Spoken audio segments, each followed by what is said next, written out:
Check, check, check, 1, 2, 1, 2. Will you yell at me? No. I'll be calm. There'll be no yelling on this interview. I let Max do the yelling.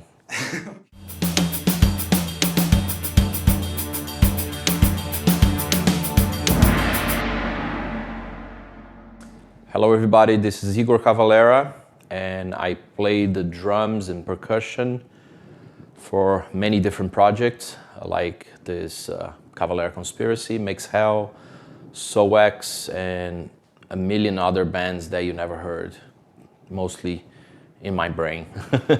And we're here in Germany. I'm playing a festival with Return to Roots tonight, and we're gonna be talking about many different things, so enjoy.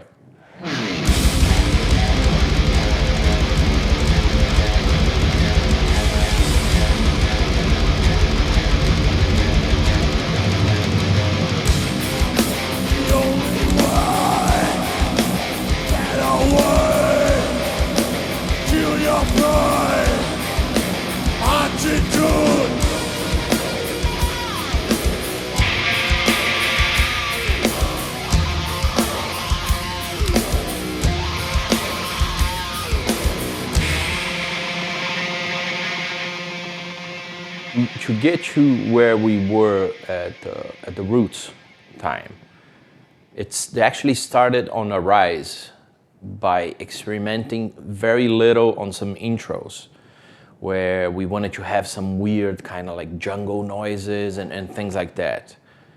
And once we saw some of that could be mixed with more of like a harder metal, hardcore, whatever sound, on Chaos AD, we did a little more experimenting, and actually I started incorporating a lot more of the tribal beats, using a lot more of toms and things like that.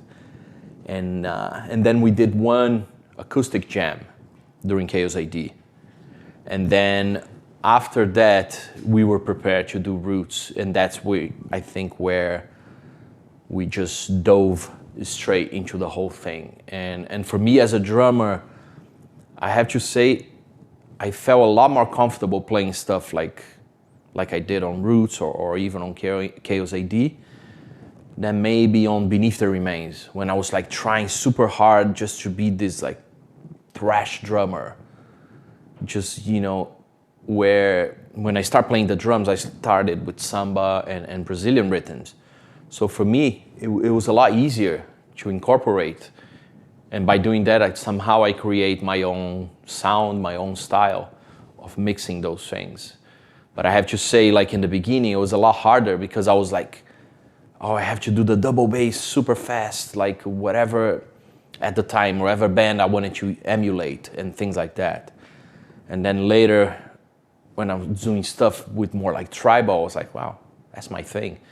I don't need to emulate anyone. It's just, throwing my crazy ideas into the drums. And it was cool because somehow very early on Roots, it became almost like a concept record. Like every song had some kind of like an experimental direction to it.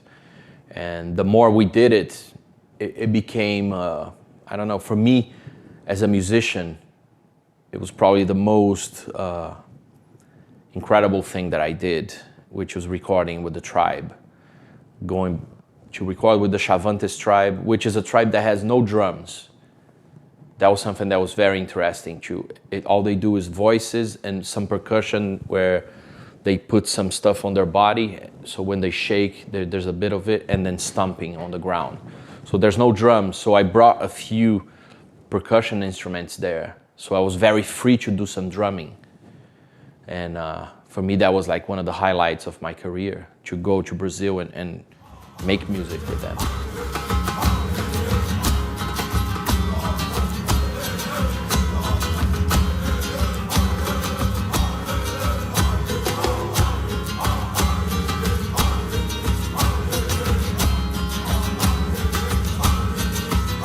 I don't know, to be fair, I still look at drums as a percussion instrument, and not really just the drums itself. In the sense that for me, anything I try to portrayed as a percussion.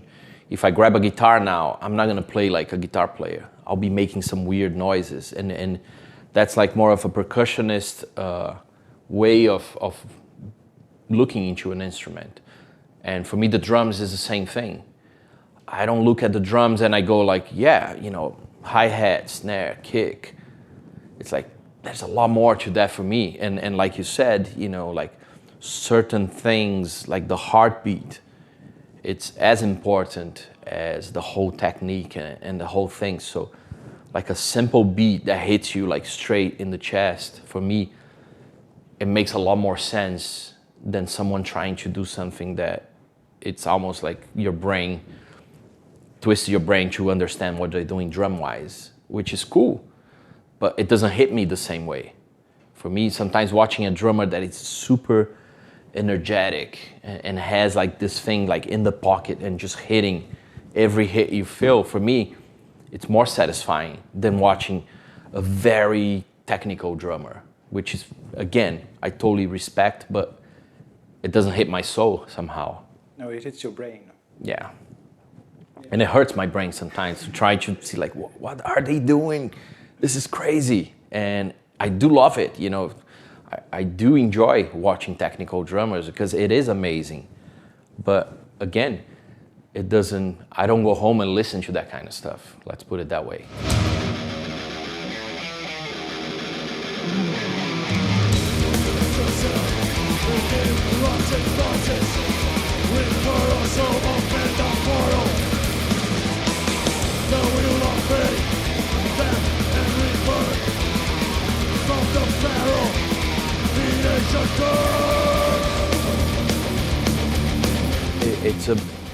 It's a percussion stand somehow, because I see, you know, and I have to say, like when I started playing, most of the time I was playing other people's drums. Even like on the tours that I did in the beginning in Europe, I was just playing with whoever drum kit was there. And that was like the basic setup with the 4 toms, the double bass, a lot of cymbals everywhere. And I was like, cool, I gotta make this work. But then when you have a choice to putting yourself, your setup, and that's when I come in with more of a percussion idea, which is like, I do a lot of tom work. So I wanna have my main tom in the middle. So I hit it like very comfortable with it, with the snare. And then my other tom is on my left, which is a floor tom. So I do a lot of stuff here. I never come this way to do tom work. I only have my ride on the right, which is weird for a lot of people, but it's just how I work. And also I don't have like like the tones going from like little to big. It's like a 10-inch, a 16, and an 18, that's it. So it doesn't really, the rows, they have to be creative to make it sound like I'm going somewhere with it. So, and then I minimalize as much as I can on the cymbals, which is like only 2 crashes, 1 China and 1 ride, and that's it. And that's where I am right now with it, which I love it. You know, like, of course the electronics, they really work for me, but like my basic kit is I think is the simplest that I can go. I mean, even for this that we're doing right now, which was coming back to I had to adapt myself a little bit on how to play those patterns, not having such a massive setup, doing most of the stuff with 1 big tom. So and then of course, like my little tom is more like a percussive kind of thing to it, where I add like certain accents, but it works somehow.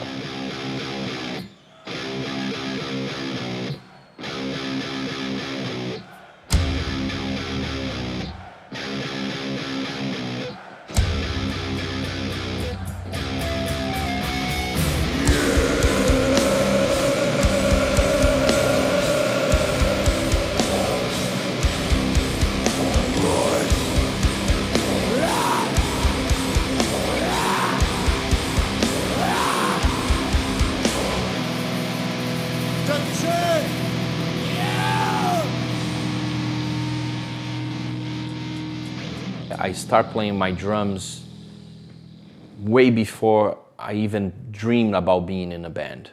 I love the drums just for the drums. And that was my thing. Like when I was like 6-year-old, 7-year-old, I wanted to play the drums. I didn't want to be in a band. I didn't have any, dreams of, but my dream was to have a drum set in my room where I could just play for myself. That was my thing. And that's how I started. And then later on, many years later of drumming, me and Max, we came with the idea of forming a band. And since I was already into drumming, that was easy. I play the drums, you have to pick something else, man. I already have that. So he was like, all right, I'll do the guitar then, Yeah. Well, actually, Max was the one with that. He was like, I play the drums, you have to pick something else, man. I already have that. So he was like, all right, I'll do the guitar then,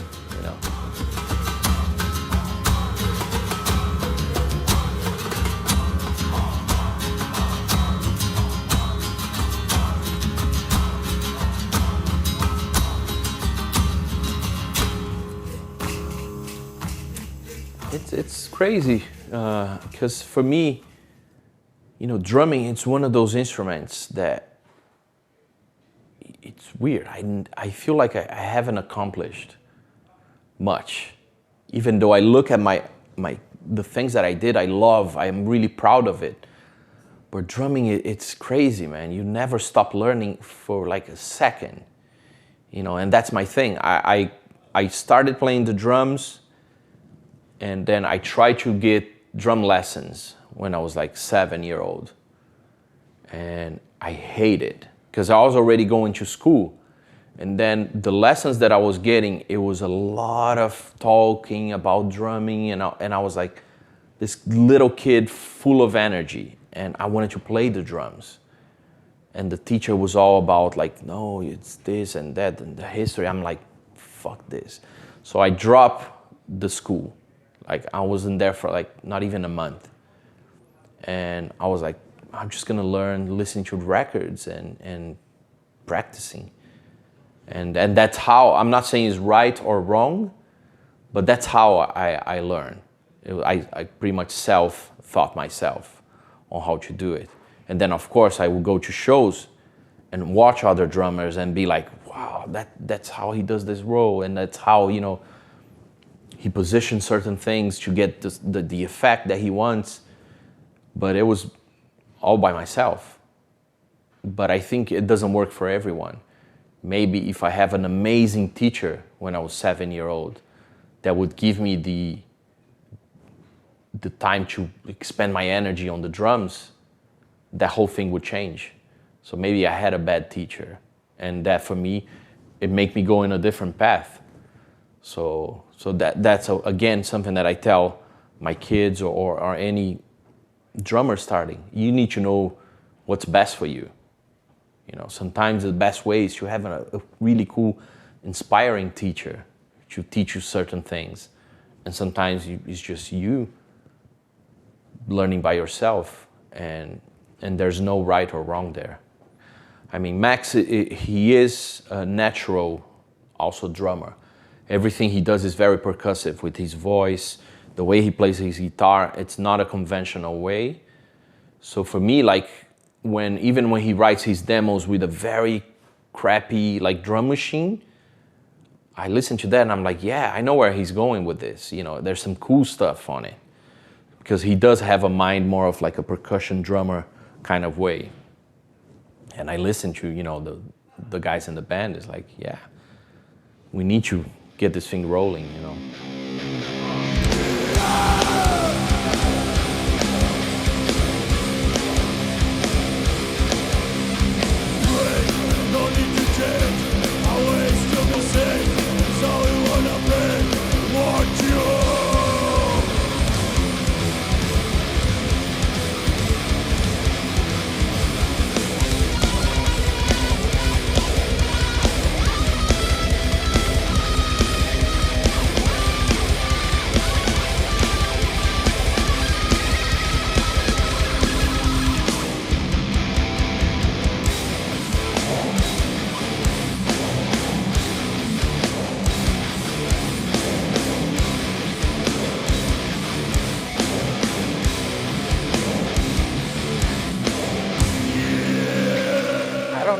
it never really worked with what we do. I love Blastbeats, like a lot of the stuff you mentioned. Like I remember the first time I saw Mick Harris play with Nate Mouth Death with us, and he was doing the blast beat like a beast. It wasn't the typical, drummer. Because now I see a lot, especially in black metal, a lot of blast beats, but they're so light and so fast. But, at that time, Mick Harris, he was doing the blast beat with the same intention and same aggression as the D beat. So for me, that was like, wow, man, that's mind-blowing. But somehow I never really incorporate a lot of the blast beats into what I did. Actually, to be fair, when everyone was going faster, I think I was going on the counter. I was like slowing things down with Chaos AD, and then later on, it's just like keeping more like groovy and heavy. So I don't know, I never got to that point, but I do love blast beats.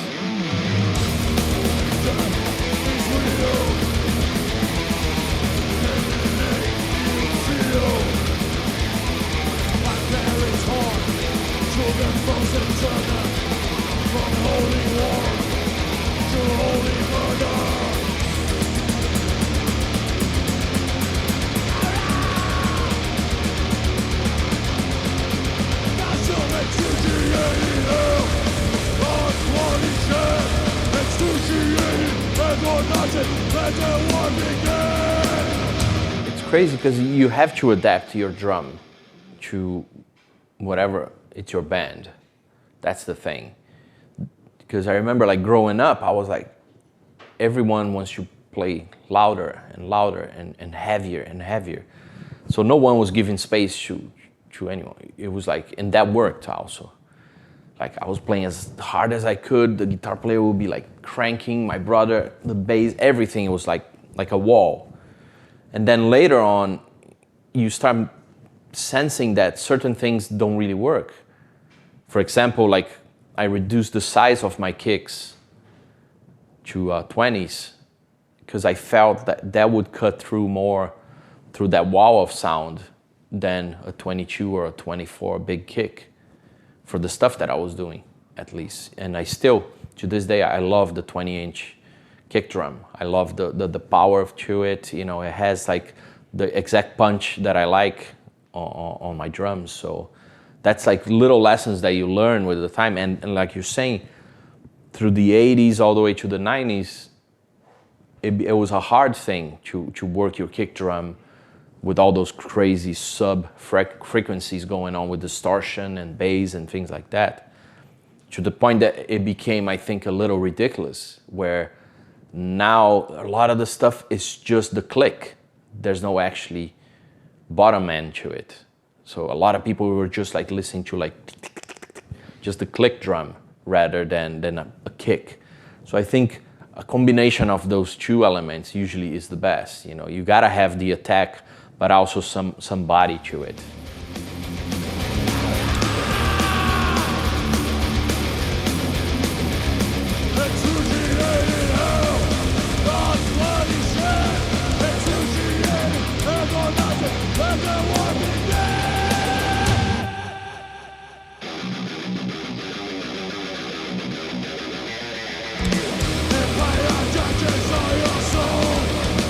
No, it has to do with this adrenaline rush. I don't know, I like to see bands where they project something different than the record. Of course, you don't want to see a band that they cannot play what they did on the record. But I do like to see a little bit of a difference. And we always pushed the envelope a little, like especially me and Max, we're always like, let's go a little faster. Because I think it's also that it's a feed with the crowd. So we're kind of like working together on this. So it was always like the live situation for us, it was like, okay, we're gonna speed things up. And there was nights where I was like, I had Max coming up to me and going like, it's way too fast, man. It's too much. And maybe because it was too much coffee involved, some energy drinks, but I do love that adrenaline that you get when you're on stage. So, but it was never we need to play faster. If it was a night that we came in, it was like slower. That felt great too. You know, it wasn't like, oh, we're being lazy. No, it's whatever it felt at the night. But we never also had that discussion like, we got to play a little faster tonight, or we got to play a little slower. No, it was like, whatever happened when we step on that stage, it's what it is. And then again, the click was never part of my drumming, especially on this kind of projects that I do. With the electronic stuff that I do, I have to be on the click, and it works perfect. But for this, I love the idea of having control over the speed of things.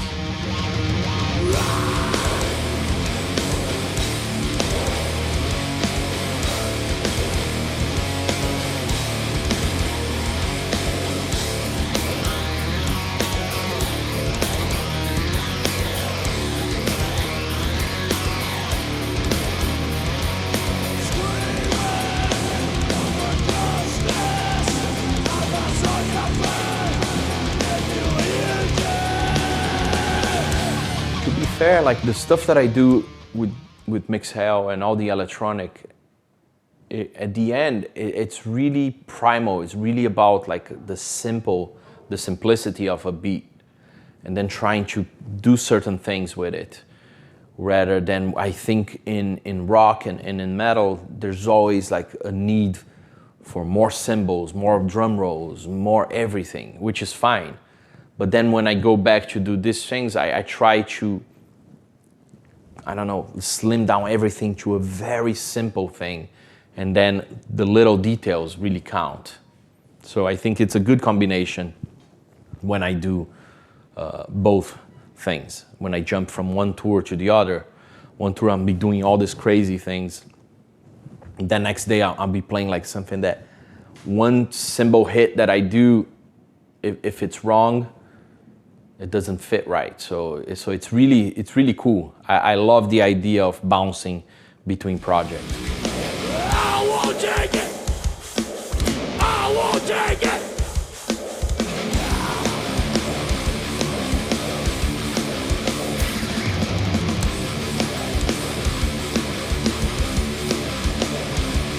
In the end, passes some respect, I say. Show some respect, I say. See some respect, I say.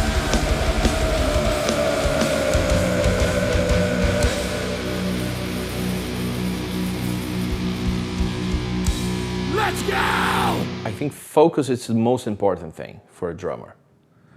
You know, like, I'm the kind of guy that I don't sit down and practice every day. Like, I don't have a studio at my house where I can play the drums every day. So my thing is like, when I am with a drum set, I focus 100% on it. And by doing this, I think it comes from the early days where I didn't have a drum set at home. So I couldn't really practice that much. But then I knew the second I sit down on someone's kit or in the studio, I was like, yeah, this is my time right now. So I learned by doing that very early days. So now everything I do that involves like drumming, my focus it's 100% on it. Like, you know, like for example, even on tour, I record a few drum beats every night, every day, like at sound check. And that's my focus for my drumming there. Of course, the performance, it's something that I love to do it, but I already know what I have to do there. But I have some time to create something every day, which is I go in and just make beats that later can become something else. And it's about focusing, you know.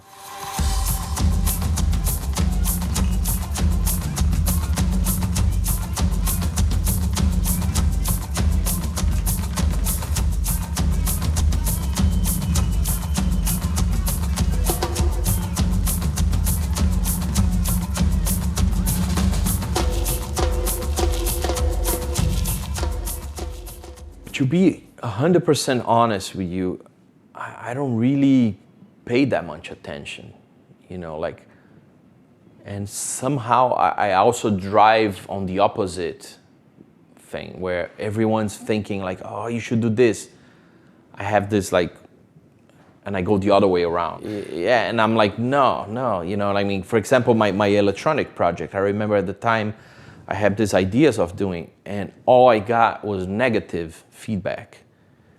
And from some weird reason, I was like really excited about it, because I think that's one of those things where it's not for everyone, and I don't care if people don't like what I do. You know, it's cool, it's my thing, you know, somehow. And then of course, if people jump in, and that's how it was when I started Sepultura with Max, we didn't do it to please anyone.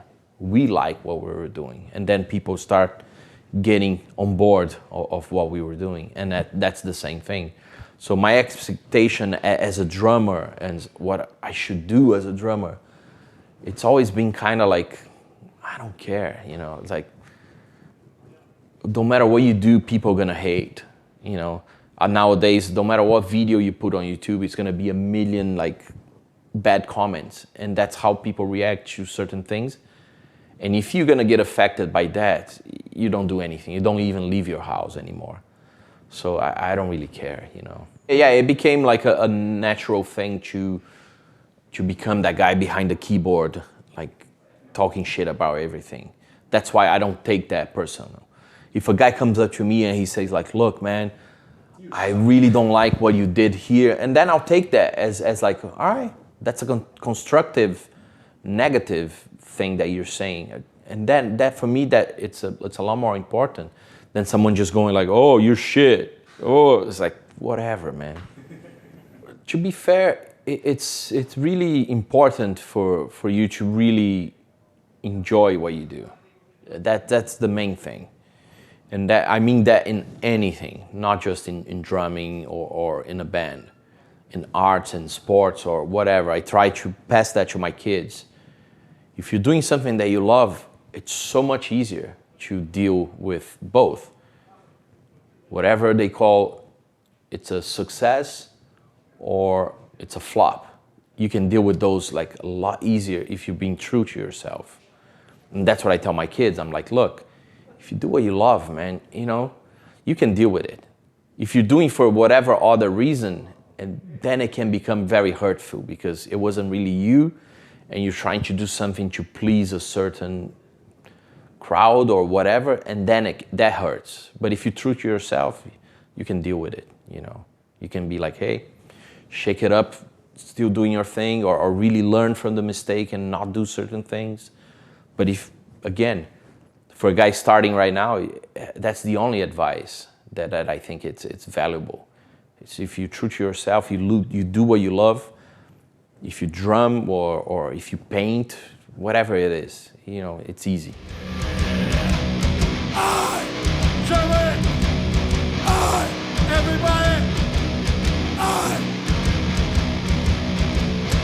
Everybody! Louder! Come on! Yeah!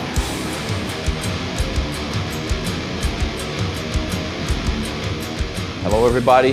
Thanks for listening, and I hope you guys enjoy the ride, you know, learning a little bit of my drumming and life experiences. Thank you. Thanks so much for Iggor on the drums, everybody. Come on, come here! Scream for Iggor right now!